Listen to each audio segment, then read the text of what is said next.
United Nations Radio presents the first of two specially recorded broadcasts telling the Korea story and starring Dick Powell.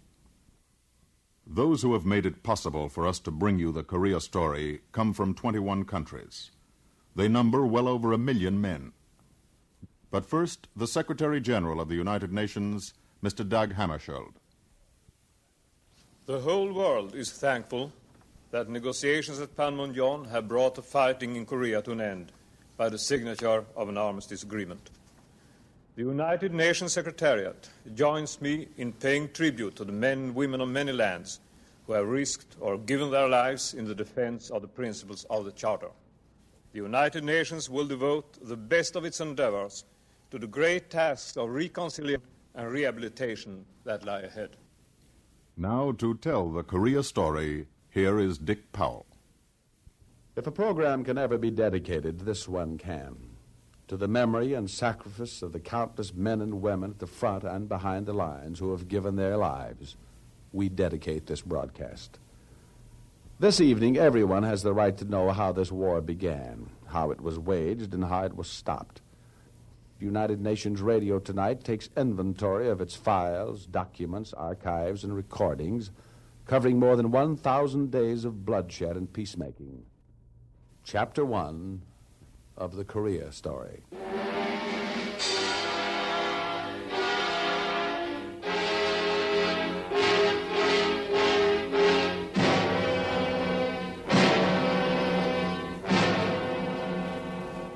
For those of you who have not recently traveled to Korea or returned, it lies between the Yellow Sea and the Sea of Japan. Its shores are washed by these waters of the Pacific Ocean. It happens that its name, Chosun, means land of the morning calm. And 3 years ago, the troubled morning calm erupted into war. All wars have in common bloodshed, horror, destruction, grief. Most wars have this in common. They rarely settle problems, just trade old ones in for new. What then is different about this war and this truce in Korea? It is a principle, and to understand it, let's go back in history 18 years. You're in Geneva. The League of Nations is in session. Great statesmen of the day are there. Names half forgotten. Paul Boncourt, Sir Samuel Hoare, Laval, Litvinov, Aloisi. No one from the USA. A crowded marble hall, all eyes upon a frail and forlorn figure at the rostrum. His Imperial Majesty Haile Selassie, the first of Ethiopia. The cause he pleads? To have the League of Nations halt Italy's invasion of his land. What happened then? Speeches of commiseration, words of anger, words of caution. The League proposed sanctions, but sanctions did not stop Mussolini's armies, nor his ships, nor planes, nor bombs, nor his victory. Aggression seemed to have paid off. It was also contagious. The fever spread to Germany. Japan already had it. Some years later at San Francisco, Anthony Eden said that had the League recognized the threat to collective security inherent in that invasion and taken proper action, the Second World War could have been averted. Back to history again, just 3 years back. The League is long dead. The UN has taken its place. The scene is not played near Lake Geneva, but at Lake Success. The plot is the same. Aggression. June 25th, 1950, Lake Success is bathed in peaceful sunshine. The UN's parking lot, usually filled with cars of thousands of delegates and staff, lies deserted on this quiet Sunday. Suddenly, the weekend calm is broken. Car after car drives in off the Grand Central Parkway as delegates and secretariat alike, summoned post-haste, converge upon the long, low building. Driver for car number 3, report to the dispatcher's office, please. The UN Security Council has called together an emergency session. Over the 38th parallel of latitude, invading forces from the north had swept into South Korea. Inside, the Security Council chamber comes alive. The meeting is called to order. The Council wants details of this invasion. Mr. Ernest Gross, representing the United States, supplies them. At 4 o'clock in the morning on Sunday, June 25th, Korean time, armed forces from North Korea commenced an unprovoked assault against the territory of the Republic of Korea along the 38th parallel in the Yongjin, Kaesong, and Chuncheon sectors, and by amphibious landings on the east coast in the vicinity of Gangneung. North Korean aircraft have attacked and strafed the Kimpo airport in the outskirts of the capital city of Seoul. Trygve Lie, then Secretary General, takes the floor. The present situation is a serious one and is a threat to international peace. I consider it the clear duty of the Security Council to take steps necessary to re-establish peace in that area. And then at 5:15 p.m., Dr. John M. Chang, South Korea's then ambassador to Washington, asks for help. The invasion of my country is an act of aggression and a threat to international peace and security. I appeal to the Security Council to act forthwith in removing this threat to international peace. June 25, 1950, the Security Council puts forth a resolution. Korean forces are to withdraw at once to the 38th parallel. Member states are called upon to give all assistance possible to South Korea and none at all to North Koreans. What was the vote? 9 in favor, none against. Yugoslavia abstained. The Soviet Union was absent. For 6 months, it had ignored the Council in protest over the non-recognition of Communist China within the United Nations. Tuesday, June 27, 1950, the Security Council meets again. This is United Nations Radio, broadcasting from our booth in the Security Council chamber at Lake Success. Ladies and gentlemen, today's historic council session on the Korean invasion has just been opened by this month's President, Sir Benigo Rao of India. Sir Benigo has in his hand a cablegram just received from the UN Commission, which has been in Korea for 2 years, seeking to unify that country. The Commission, on the spot in Korea, has the facts of the invasion. We'll learn them in just a moment. We take you now to the floor. Here is Sir Benigo Rao reading the cable from Korea. Commission's present view on basis this evidence is first, that judging from actual progress of operations, Northern regime is carrying out well-planned, concerted, and full-scale invasion of South Korea. The chips are down. What will it be, words or action? Back in the radio booth again, Ambassador Warren Austin is asking for the floor. He, too, has a message to read, this one from President Truman, referring to the invasion of South Korea and to last Sunday's Council resolution on aid to the victim. Let's go back to the floor as Mr. Austin quotes from President Truman's message. In these circumstances, I have ordered United States Air and Sea Forces to give the Korean government troops cover and support. This is one country's reply. Mr. Austin is now offering a new resolution to the Council. Here is its main provision. The Security Council recommends that the members of the United Nations furnish such assistance to the Republic of Korea as may be necessary to repel the armed attack and to restore international peace and security in the area. This spells action. The Council votes. In favor, 8. Against, 1. Abstentions, 1. Absent, 1. The call for assistance goes to 60 member nations. In Washington, President Truman speaks into a battery of microphones. An act of aggression such as this creates a very real danger to the security of all free nations. The attack upon Korea was an outright breach of the peace and a violation of the Charter of the United Nations. This is a direct challenge to the efforts of free nations to build the kind of world in which men can live in freedom and peace. Half a world away is Moscow, still absent from the Council. Moscow protests. The Security Council resolution, she says, is illegal. It violates the Charter. Furthermore, any Council action must have the backing of all 5 permanent members. The legal government of China, says Moscow, is kept out of the United Nations. And since the Soviet Union itself was absent too, that action is illegal. Like spectators at a tennis match, the world looks back and forth. July 7th, 1950, the Security Council meets again. It sets up a unified command under the responsibility of the United States. Washington acts at once. General Douglas MacArthur is named as chief. The Council authorizes him to use the UN flag together with those of all nations which will join his command in Korea. July 14, 1950, UN radio puts in a circuit to Tokyo. UN reporter Mafshin describes. The United Nations flag flies today over the command headquarters which direct United Nations forces in action in Korea.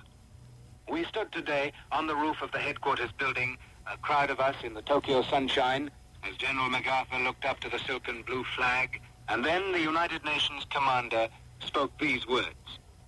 I accept this flag with deep emotion.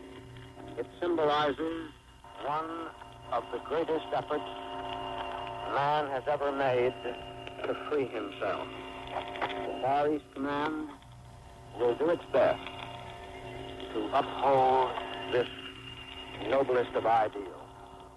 By this time, replies from UN member states reach like success. You're listening to UN Radio. We continue with the list of contributions to the UN forces in Korea, which was released today at World Headquarters. On June 29th, Australia ordered the naval vessels Shoalhaven and Bataan to Korean waters. On July 25th, Turkey placed under the unified command a combat force of 4,500 men. August 4th, South Africa made available a fighter squadron, including air crews and ground personnel. And this concludes our news bulletin to the Caribbean area. This is United Nations... In Korea, the war is on. In 2 days, Seoul falls to the aggressor. Back for a moment to July 1st. Advance infantry and artillery elements of the United States 24th Division are ordered into battle. It's at Osan Ridge that American troops first meet their new enemy. Other countries of the United Nations pledge troops: Turkey, Britain, France, Canada. This is UN Radio again. We take you now to Ontario, Canada. I saw men firing rifles, Bren guns, mortars, and throwing hand grenades. They were shooting at tank targets with American bazookas and learning how to lay and blow up mines and carry out demolitions with high explosives. The Special Force soldiers I visited are members of the 2nd Battalion of the famous Royal Canadian Regiment. Hello, Paris. This is UN Radio calling Paris. Come in, please. A battalion of French troops has left Europe to join the UN forces in Korea. This morning, I watched them receive the flag of the United Nations under which they are to fight. The officer in command of the battalion received the blue and white UN banner from General Monclar. He kissed the flag in the traditional French gesture, and the band then plays a Marseillaise.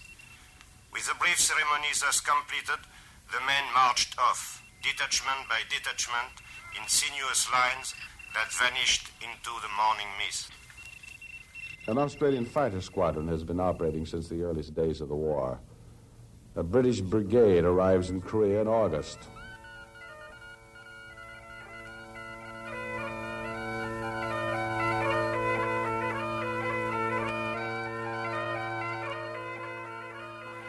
We of the Argyll and Sutherland Highlanders are very proud to come out here as the first British troops to arrive in Korea and fight alongside our old allies, the Americans. General Walker is very pleased indeed to see this fine contingent of British troops arrive on the battlefront. The Philippine Battalion arrives. Then the Turks, Greeks, Ethiopians, Thais, Belgians, Dutch, Canadians, New Zealanders. Later, an Air Force squadron from South Africa. Hospital units from the Scandinavian countries, India, Italy. September 18th, 1950. MacArthur reports to the UN on the magnificent cooperation among the various national forces. But he requests still more troops essential to operations. Soon, units from 16 nations and South Korea are in the field. Above them, the blue and white flag. Before them, the enemy.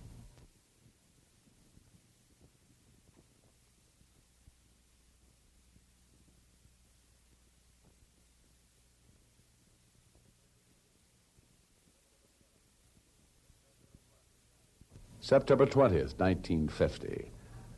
The 60-nation General Assembly is in session in New York.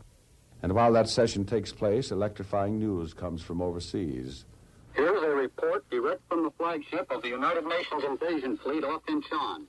American Marines have stormed ashore onto 2 beaches of the port city and within a few hours advanced 2 miles inland. General MacArthur himself is directing the landing. We move off this ship, we'll debark from the red ladder. They are on the promenade deck. That's the deck below this, port and starboard side. Again, the Unified Command reports. Military action has broken backbone of invading armies. Capital of Korean Republic, Seoul, is liberated.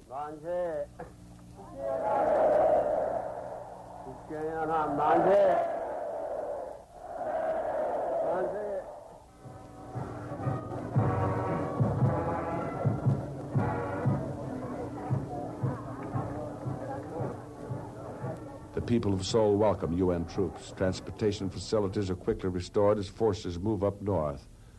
One night, Meredith of UN Radio reports from Seoul. Here in Korea, I heard the sound of a railway whistle echoing among the barren hills that surround the capital city of Seoul. We heard a whistle way in the distance, and we learned later they'd got the trains running up to the Han River a few miles away. Blue and white flags make their appearance in Seoul, and badly needed relief supplies arrive. UN units push on past the enemy capital, Pyongyang, towards the Yalu. Now in October, the General Assembly looks toward a speedy end of the fighting and the opportunity of a unified Korean state. October 7th, the Assembly calls for all steps necessary to ensure conditions of stability in Korea. But in November, the situation changes. November 6, 1950, at Lake Success, the Security Council is in session. Ambassador Austin reads this news. Presently, in certain areas of Korea, the United Nations forces are meeting a new foe. It is apparent to our fighting forces, and our intelligence agencies have confirmed the fact, that the United Nations are presently in hostile contact with Chinese Communist military units deployed for action against the forces of the United Command. Beneath the weight of overwhelming numbers, the UN forces retreat to the south. Many North Koreans, reluctant to remain up north, move southward too. Back at headquarters, the United Nations wants an explanation of this new invasion. November 24th, 1950. At the Security Council's request, General Wu Shu-juan arrives from Beiping by plane. But he won't discuss this Chinese intervention in Korea. There are other things he wants to say. Across the council table, Wu Shu-juan faces Warren Austin as he speaks. Let's listen through earphones to the official interpreter. Already invaded the territorial airspace of my country. And the airplane, thus mobilized, reached the figure of more than 1,000. And it has damaged Chinese property, killed Chinese people, and therefore I wish to ask Mr. Austin, do you call this aggression? November 30th, 1950. The Soviet Union asks the United States to withdraw forces from Korea and Formosa. The Security Council says no, 9 times no. In turn, the Council asks all nations to refrain from helping North Korea. Its members now say yes, 9 times yes. But there's one no, and from the Soviet Union, it's a veto. Meanwhile, in Korea, the news is bad. Again, the people of Seoul gather their children and meager belongings and trudge south across the snows. UN reporter Meredith stands on the Han River Bridge below the capital. While hapless refugees surge by, he speaks with an American officer. What are the telephone communications used for here? Well, to control the flow of refugees across the river and so forth between the police here on the bridge and the police back in town. If anything goes wrong here, you're able to get the word back quickly. That's right. If the congests too much here, they can hold them back up further in town, and it keeps the congestion from forming down here at the river. Yeah, but, well, you're doing a grand job here because you're helping an awful lot of people. Oh, yes. Well, we're just glad to help these people and do what we can for them. December 28th, Lake Success. Along the west wall of the headquarters building, ground floor toward the rear, is what we call the information area. All the teletypes and wire services are there. December 28th, they all break loose at once. This is the news. 14 SSS Tokyo 0945Z. Unified Command reports Chinese forces have crossed Yalu River in strength. Stop. 250,000 men and items. Lieutenant, can you tell me how it looks up there now with this big Chinese offensive? Well, I tell you, I've never seen so many Chinese in all my life up there. You can just keep on shooting them down, they keep coming. We had the roads up there today just littered with dead. They just keep right on coming. I think they're doped or something. Hunched down, they just keep on coming. There's a challenge. The League of Nations never had to meet one of this magnitude. It never tried. But the United Nations goes on trying. The General Assembly sets up a group to arrange a ceasefire. The United States asks the Assembly to condemn Red China as an aggressor in Korea. Debate goes on. Deep concern over a possible war with China, which could become a third world war, perhaps an atomic war. Plans are broached, proposals offered to negotiate ceasefires with the North Koreans and Chinese. Beijing ignores them all.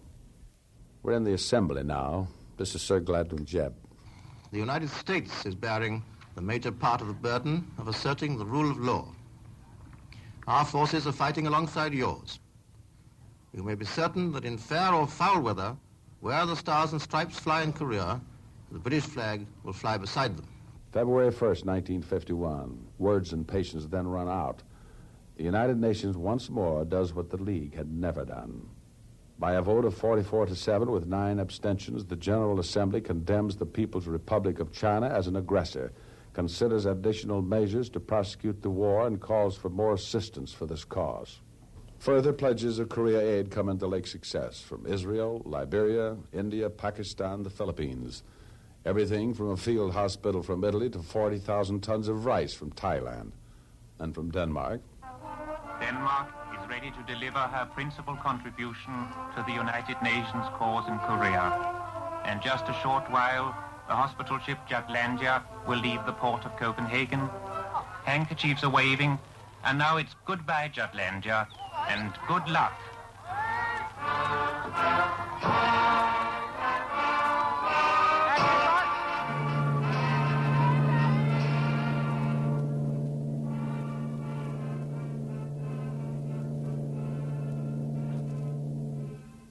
Korea. The Unified Command reports a heavy toll of Chinese and North Koreans. UN forces maintain high morale throughout the winter. The people of Seoul take heart. It's Christmas in Korea, and the children find the strength to sing.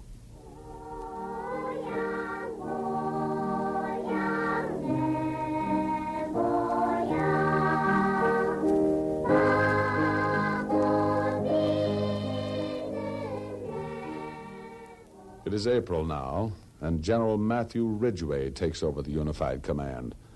In New York, Trygve Lie restates the UN's purpose in Korea. The United Nations has no alternative but to continue the fight to repel and, if possible, end the aggression in Korea with all the force it can safely commit to that action. On the field of battle, those words are translated into shellfire. UN reporter Meredith takes his microphone up to the lines. The target is a battalion of Chinese, and they are now moving off. See the gun down.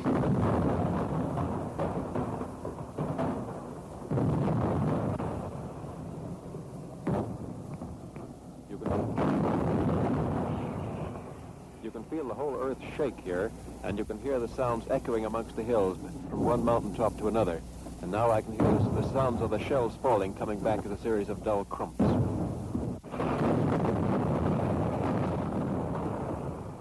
Once again, an enemy offensive is turned back. And up on the lines, those Ethiopian soldiers who remembered must have been more heartened than their fathers who fought alone against Mussolini's legions. Yes, we feel very proud as Ethiopian soldiers to be part of the United Nations Brotherhood here in Korea. Part of the United Nations Brotherhood in Korea. All that spring at Lake Success, a dozen UN delegates assessed the price of peace. It is June 23rd, 1951, and Delegate 11 speaks. In English, Yakov Malik. The Soviet peoples believe that, as a first step, discussions should be started between the belligerents for a ceasefire and an armistice, providing for the mutual withdrawal of forces from the 38th parallel. Within a week at the United Nations, the Soviet Union formally proposes that an armistice be negotiated. in the field between commands and solely on military questions, not as China had demanded, on political affairs as well. July 10th, 1951, truce talks begin, first at Kaesong, then Panmunjom. More weeks go by, and months, and then a year. Negotiations are broken off, then resumed. Point after point is hammered out. Point by point, agreement is taking shape. Then but a single obstacle remains. What is to be done with the prisoners of war? The UN will not force reluctant prisoners to go back to what they fear more than captivity. The UN, in a fight for principle, will not give up its principles. And the war beats on. October 14th, 1952, another General Assembly session comes to order. The issue? To resolve the one remaining obstacle to truce, the prisoners. November 19th, a long-awaited plan comes forth. Call on the delegate of India. Krishna Menon reads out his plan to 60 delegations. He states a principle. There cannot be any question of force being used against prisoners of war, and in order that there should be no ambiguity in this matter, therefore is specifically laid down, without any equivocation, without ambiguity, force shall not be used against the prisoners of war to prevent or effect their return to their homelands. Most delegates are impressed. Then Mr. Andrei Vyshinsky takes the floor. Let's listen through earphones to the official interpreter as Mr. Vyshinsky speaks. Go ahead and find one word in this draft which will be devoted to the idea that the war in Korea should come to an end. You won't find anything of the sort, no matter how carefully you comb that resolution. Despite this opposition, the General Assembly approves India's plan and sends it off to China. It is rejected. The fighting flares anew. Once more, truce talks are suspended, and on the field of battle, the troops slug it out without advancing. March 28, 1953, an often suggested proposal of the new UN commander, General Mark Clark, is finally accepted by China's Zhou Enlai. An exchange of sick and wounded prisoners to pave the way, perhaps, for a solid truce. That looks like a break in the stalemate. And as the days go by, sick and wounded captives are returned at Panmunjom. What was their reaction? An American private first class was carried in on a litter. He tried to raise his head with some effort. Then, in a shaky voice, he expressed his heartfelt gratitude for everything that has been done to return the United Nations prisoners of war. That was what every one of them wanted to say in at least half a dozen languages. Even as this exchange took place, the war kept on. One offensive, then another. Then a third were hurled, but our lines held firm. The aggressor was now fighting behind the line from which he had begun. At Panmunjom, the talks resumed and truce was on the anvil. With each day that passed, though shelling still was heard not far away, at Panmunjom the truce took shape. Hammered, pounded, fired with the lives that lived no more, that truce drew nearer and yet nearer. The rest you know.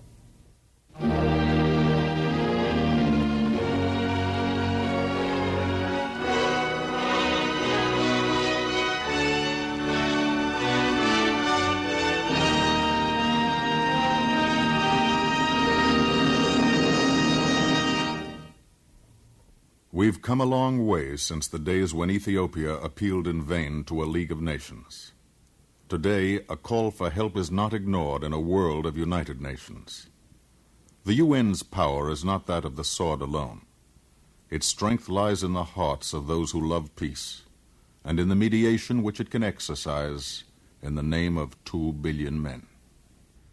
United Nations Radio has just presented The Korea Story, starring Dick Powell, and featuring actual recordings from UN archives.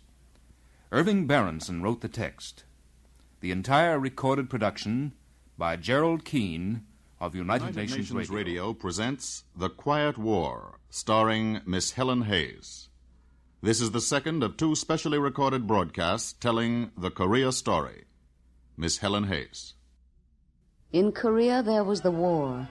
The relentless war which swept through every corner of the land left not a single Korean untouched.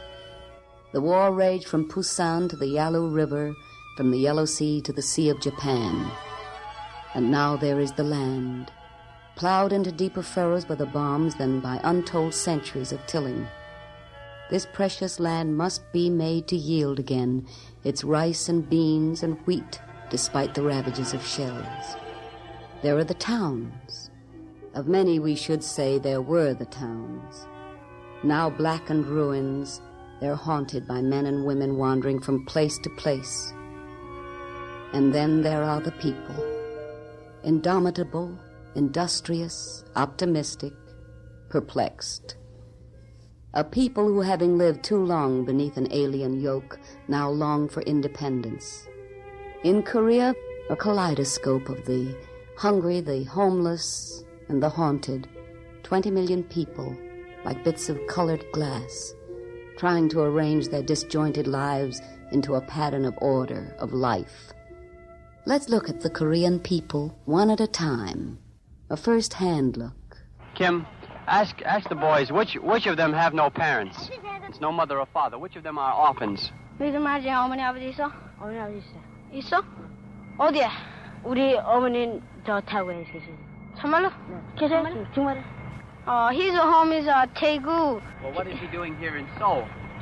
서울에 뭐 하러 왔어? 서울에 우리 형네 저거 하러 왔고. 근데 찾았어 못 찾았어? 청주서 여기 올라오려면 얼마 있으면 올라오라 그랬어. His brother is here, so he come looking for his brother, but his brother is Cheongju. Now another impression, second hand. I found some children looking for their parents, but I found no parents looking for their children.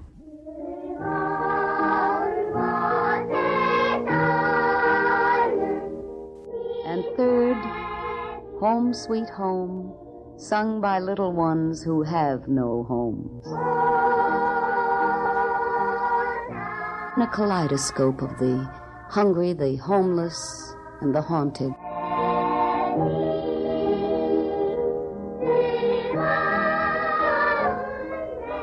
To rebuild the land, the cities, the factories, to make order out of chaos, is a job that needs as many hands as possible. But where to begin? Who are the neediest? Elvin Rees from Wales outlines the picture. There are probably 125 to 150,000 orphans in Korea. Normally, 150,000 orphans in 20 million people is not too big a burden. But what has happened in Korea is that these children are unabsorbable. The family unit, which is in Asia in particular, is the cushion that has always carried a family over famine, pestilence, earthquake, and disaster, seems to have disintegrated. And we face the awful possibility that this many children will have to be brought up in institutions, which is one of the great problems that will face the United Nations.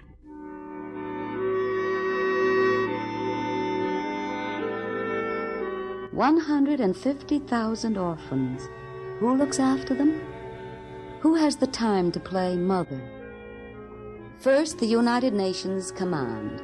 The UN forces had a unit which they called UNCAC, the UN Civil Assistance Command, Korea. And then the UN itself.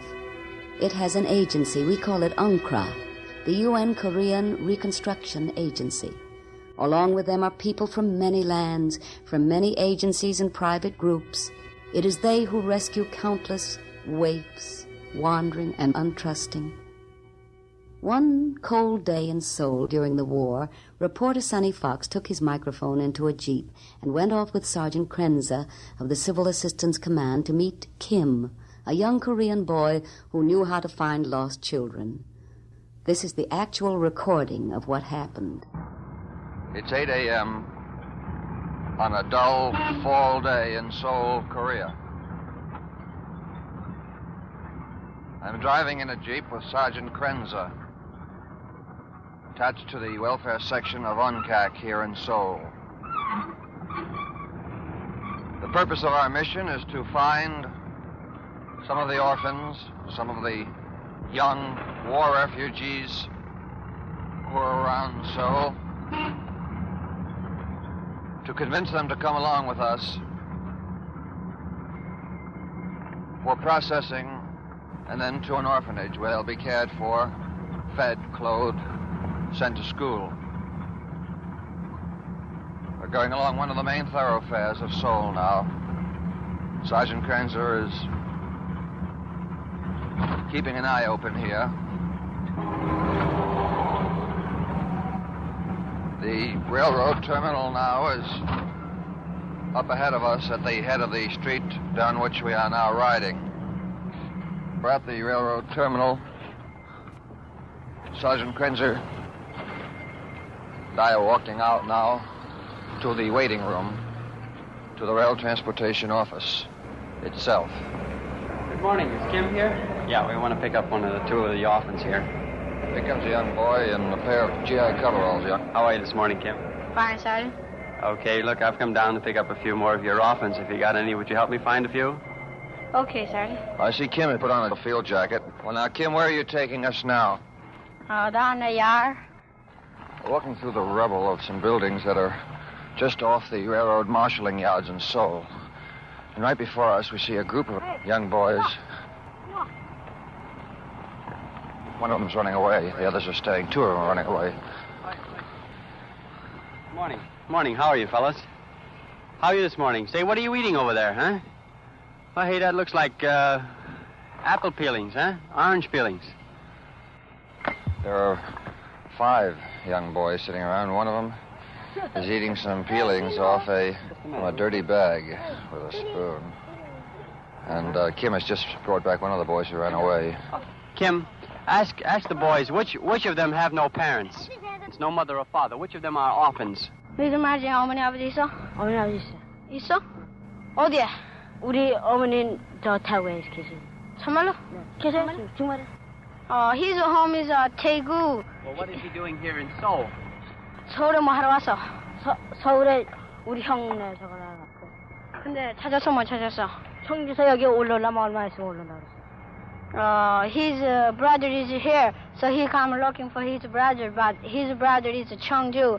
Why would he like to come with us? We'll put him in an orphanage until we locate his brother. 그 말이지. 네가 거기가 있단 말이지. Hey, wait a minute. He looks sick more than anything else. Ask him if he feels all right. 너 아프지 않아? 아파요. His eyes is hurt. Well, he's not well. He should go to a hospital or something. He shouldn't be here like that. 그 말이지. 너 거기 가면 말이지. 목욕시켜가지고 병원에 보내주겠대. 갈자? Kim, ask him this. Tell him that I do not want to take him to one of the orphanages unless he wants to go, because they will care for him. Here, this way, he may die in the next few days.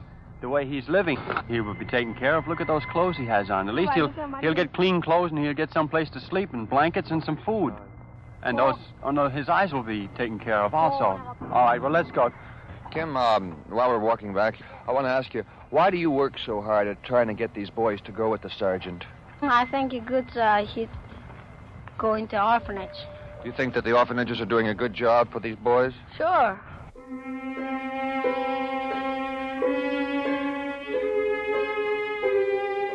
Back into the jeep they went, Fox, Krenzer, Kim, and the 3 orphans they had in tow, and off to the United Nations Civil Administration Reception Center. On arrival, the boys line up in the office of an Indian social affairs officer, Mr. Mahindra. What do they look like?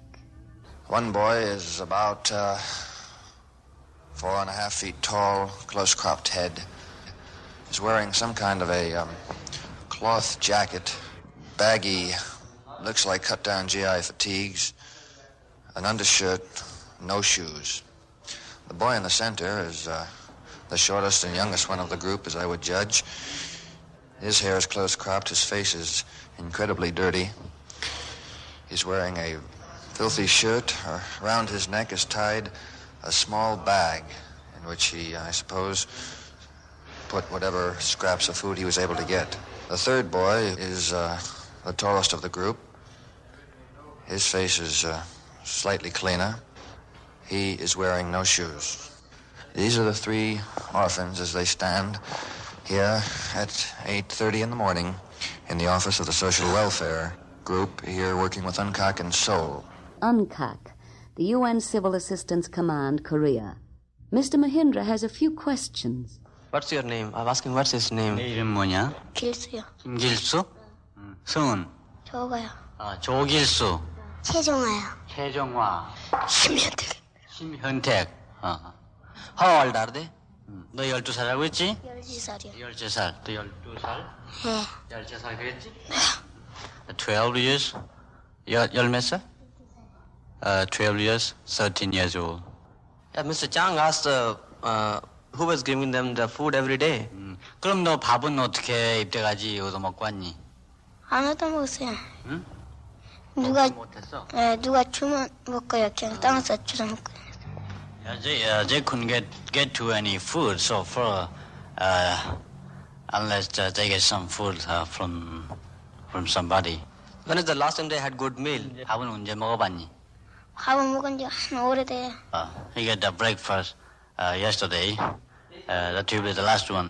Okay, Mr. Chang, we will take care of them. They will give them some medical checkup and shots. And after that, we'll put them in the orphanages. Get everything to eat there. They'll have a nice place to sleep, nice food to eat. On the third floor of the orphanage, in the medical room, a doctor lends a hand. Dr. Ingrid Tulson is examining the 3 orphans preparatory to having them leave from here to another processing point. Dr. Tulson is from Denmark, and she is a public health officer with UNCAC. She's now unbuttoning the jacket of the 14-year-old boy, feeling his glands and looking at his backs of his hands, his fingers, to see whether there are any particularly obvious diseases. She's feeling his abdomen now. How do they look to you, Dr. Toulson? I think they look completely healthy. Really? In spite of all their hardships? Oh, yes. They are able to take care of themselves and get on their feet. You think a couple of baths, perhaps, and some good meals and clothing might help them out and shape them up?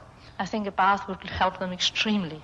A bath, some food, some clothing, and most of all, some human kindness to help heal this horror that children cannot understand. The question is, does it help? Kim said the orphanages were good. Are they? UN reporter Brian Meredith, a Canadian, recorded his answer in a makeshift radio studio high on a hill in Busan. I watched a group of orphans come out and greet the Korean lady who had been the guardian angel of their orphanage, who had just returned from abroad to find her own home emptied, her orphanage largely destroyed, and her own son dead, shot by the enemy. The orphans were in rags, and they had been sheltering in what had been one of the outbuildings of their institution. They came out one by one. They bowed solemnly with their hands clasped before them, and they moved slowly and unsmilingly, for they were pitifully close to starvation. It's strange and frightening even meeting children who are listless and silent, and I'm glad to say that when I saw them again a few weeks later, they were lively and smiling, for they had much more food inside them, and life, after a fashion, was beginning again.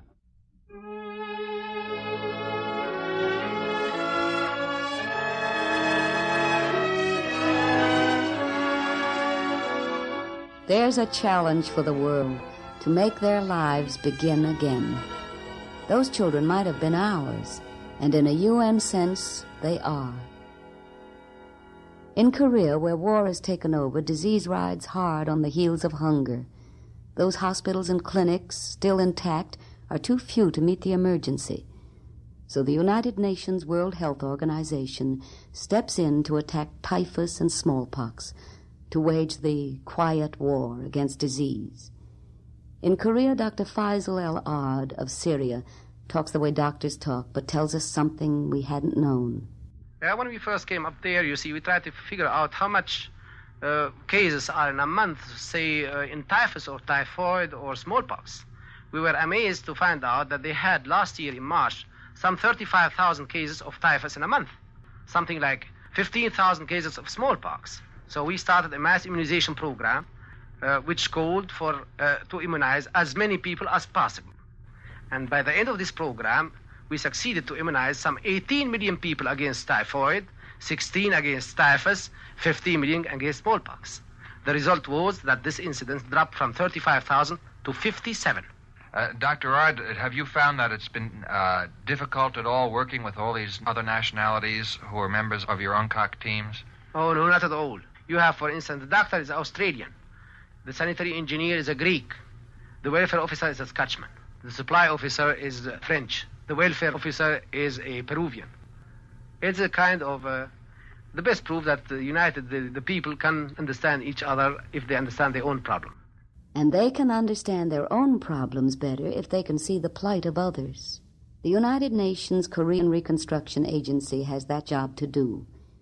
Teams of World Health doctors have added up Korea's medical needs and pinpointed a plan to help 20 million Korean people. How? Ask Dr. Howard Rusk, the world-renowned consultant on the rehabilitation of the crippled. Invite him to the UN microphone and get him started on the subject of amputees.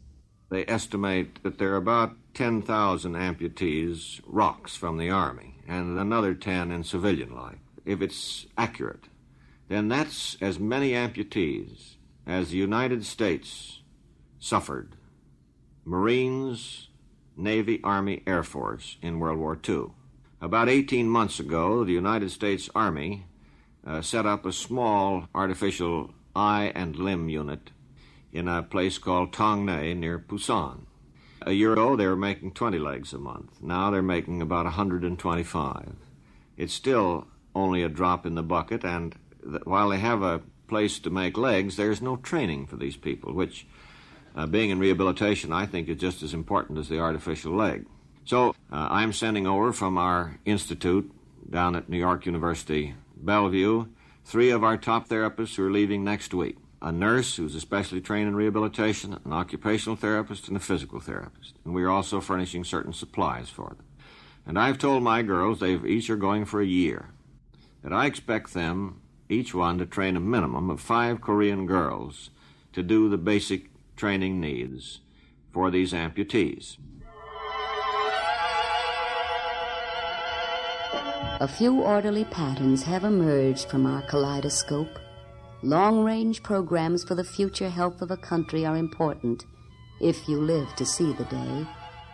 But action is needed for now, and action it is in the front lines of this quiet war, or rather at an airstrip in Korea where planes are waiting to take off on a very special mission. Reporter Fox asks American Lieutenant Royce Reed what we want to know. Lieutenant Reed, what is this flight's mission? The first epidemiological flight is concerned with insect and rodent control and survey work throughout Korea and the technical supervision of the aerial spray program, which is now in operation. The pilots listen to the briefing from Lieutenant Reed. The targets you'll be covering this afternoon will be the Korean city of Suwon. We're spraying this city as a result of a request that came in from UNCAC Preventive Medicine Section. They've had some cases of Japanese bee encephalitis reported down in the area, and they think that aerial spray will be the emergency means of controlling mosquito breeding in the area. The coordinates of the city is Charlie Sugar 2528. You'll be taking off at approximately 1500 this afternoon, and you should be able to target within approximately 15 minutes. We're going to go ahead and spray the city with a whole load of insecticide. You'll be making your passes north to south as we have a prevailing wind from the east this afternoon of approximately 5 knots with a temperature of 62 degrees, which should be ideal. It isn't long before this operation gets a nickname, Flit Flight. Did the men go for it?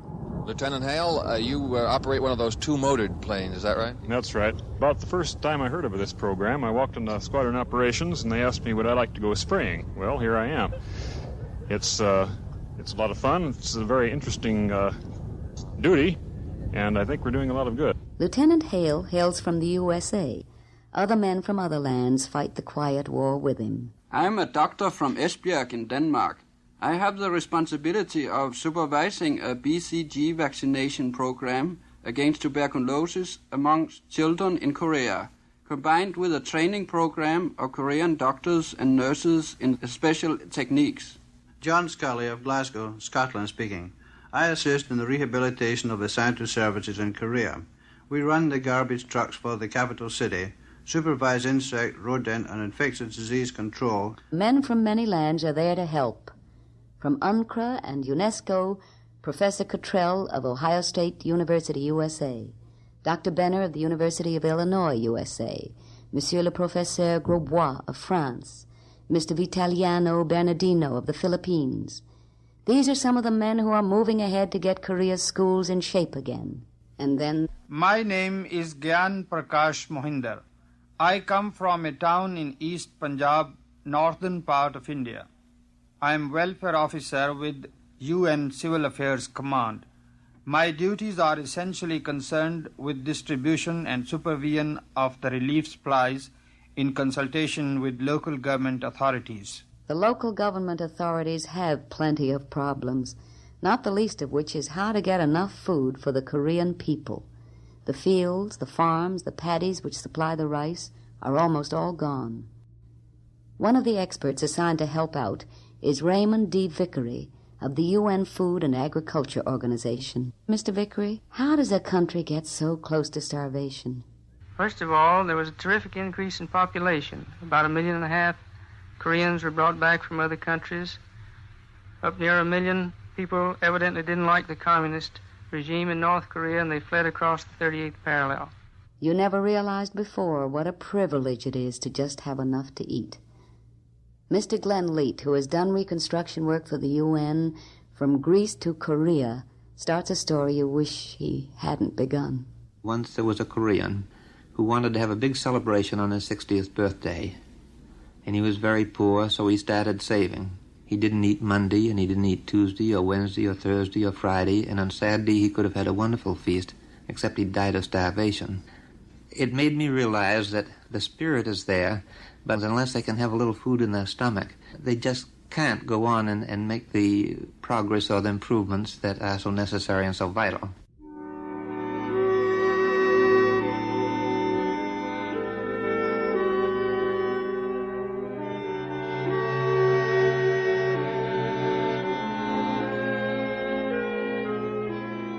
We keep turning our Korean kaleidoscope, and at each turn we see new difficulties.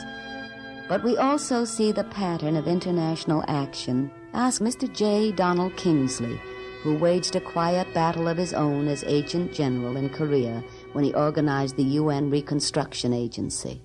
The free world has begun to learn some important lessons during the last 3 years. Probably the most important lesson has been that in resistance against the type of aggression we have met there, and which remains a threat throughout much of the world, military power, while vital, is only a partial defense, and that both successful resistance and lasting peace depend upon the effective use of democracy's great resources. In practical terms, this means, for one thing, fulfillment of the free world's commitments. This has taken positive form in Korea as a result of General Clark's statesmanlike decision to permit UNCRA to launch a really significant reconstruction program.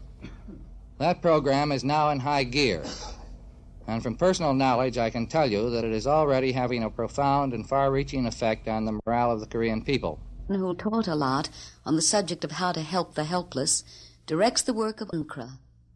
He is General John B. Coulter of the United States.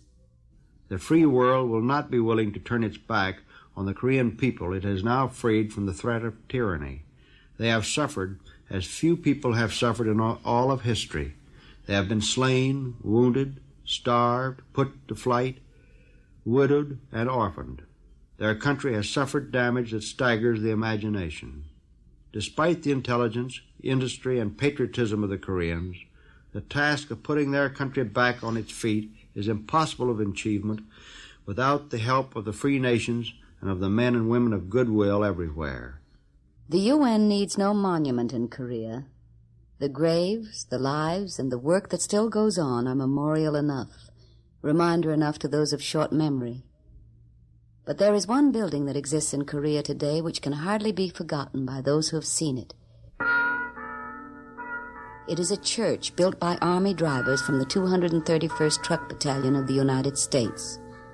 A church not exclusively for one denomination or one kind of worshiper.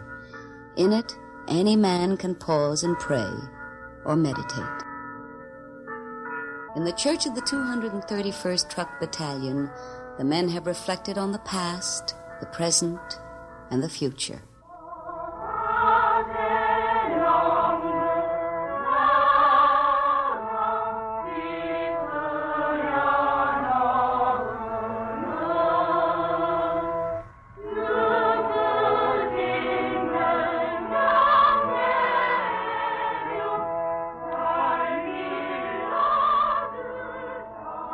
This church still stands, its doors open to all, a symbol of man's hope to live at peace with man.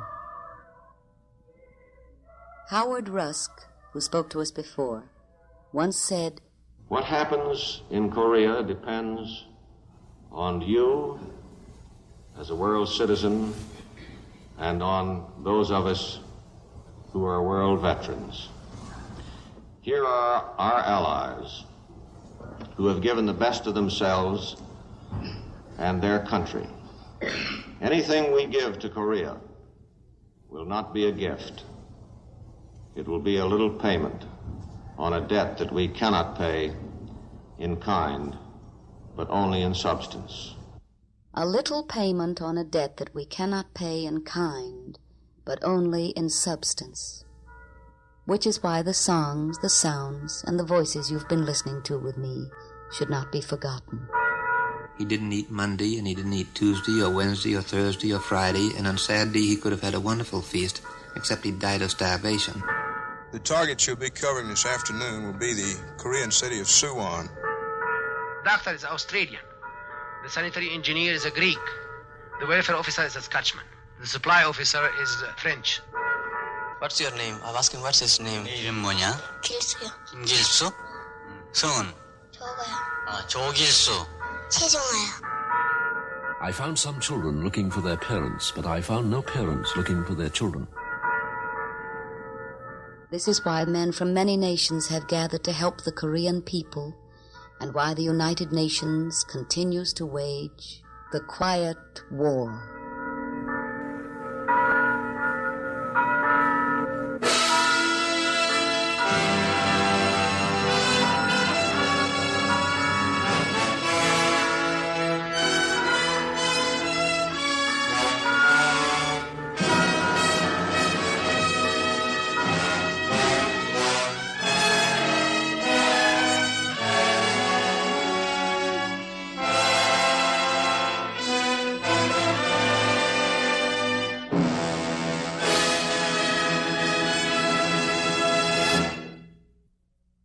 You have just heard Miss Helen Hayes in The Quiet War, the second of two specially recorded chapters of The Korea Story, produced by United Nations Radio. The Quiet War featured actual recordings from UN archives. Irving Berenson wrote the text, the entire production by Gerald Keane of United Nations Radio.